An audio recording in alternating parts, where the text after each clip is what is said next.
What is metabolic health? So metabolic health, I would say, is how efficiently can your body make energy, right? So all the different pathways that converge into the mitochondria to make ATP, how well do you do all that? How well do you break down carbohydrates, fats, and proteins and go down to there? So one of the dysfunctional states of that would be insulin resistance. So how do you explain that to somebody? What is insulin resistance?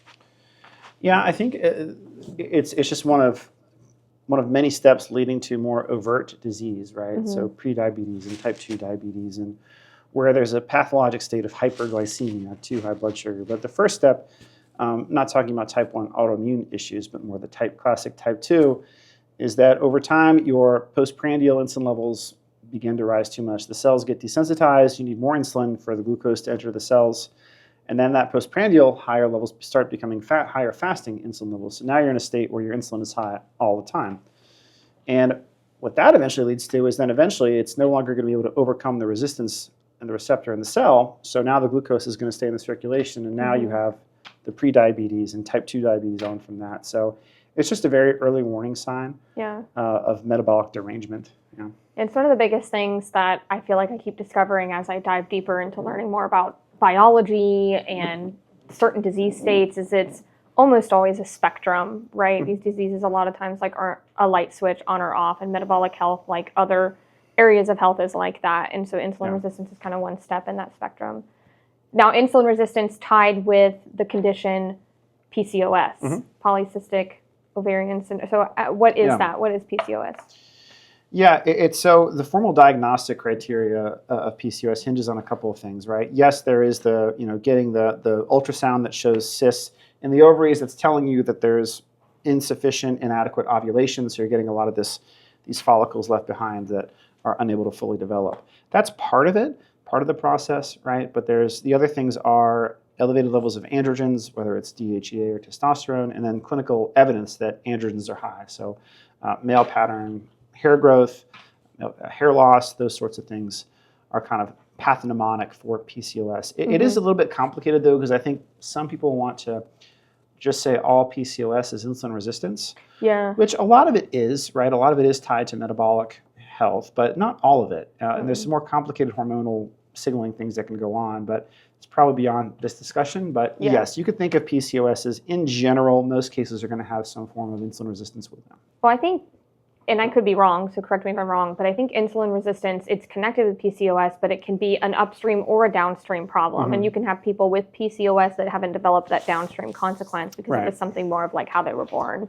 with the ovaries or the eggs in their ovaries, correct? Right. Yeah, okay, that makes sense. Along the lines of metabolic health, GLP-1s are a hot topic as a tool in the toolkit and intervention.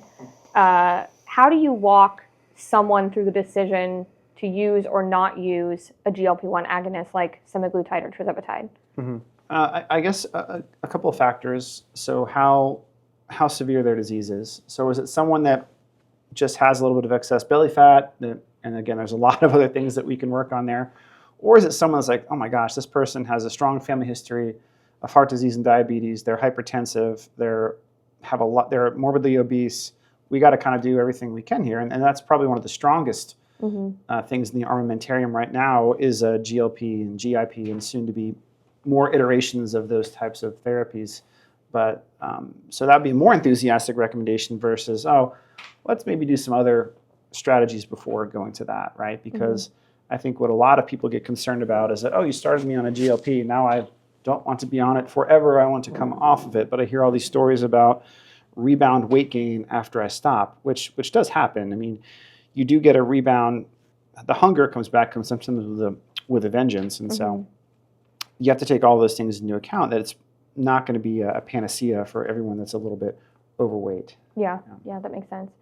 Shifting gears a little bit again, with my autoimmune patients, I like to talk about kind of this immune-friendly lifestyle. So sleep, stress, what they're eating, proper exercise, not overtraining, enough nutrition to be training or to fuel their training.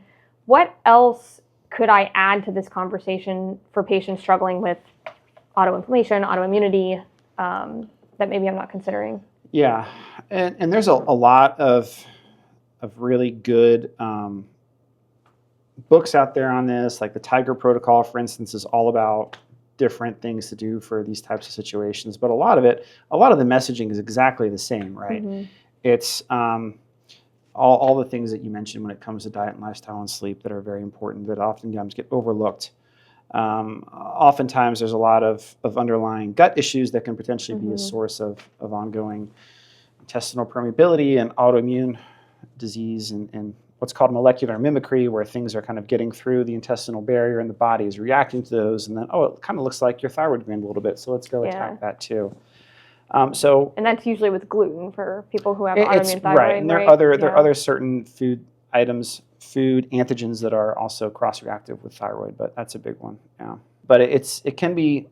I tell everyone that I work with that has Hashimoto's or any autoimmune disease in general that, look, it would be nice if we had the golden resolution to make all of your antibodies go away, but it just doesn't work like that. There's lots of, we know how to suppress your immune system really well. We can do that, 150 different ways, but actually, quote unquote, reversing it, I think is not as simple as some would want to believe. Yeah, I agree. If you benefited from this conversation and want to learn more, feel free to check us out at marekhealth.com, where you can connect with our team and we can go more in depth with you.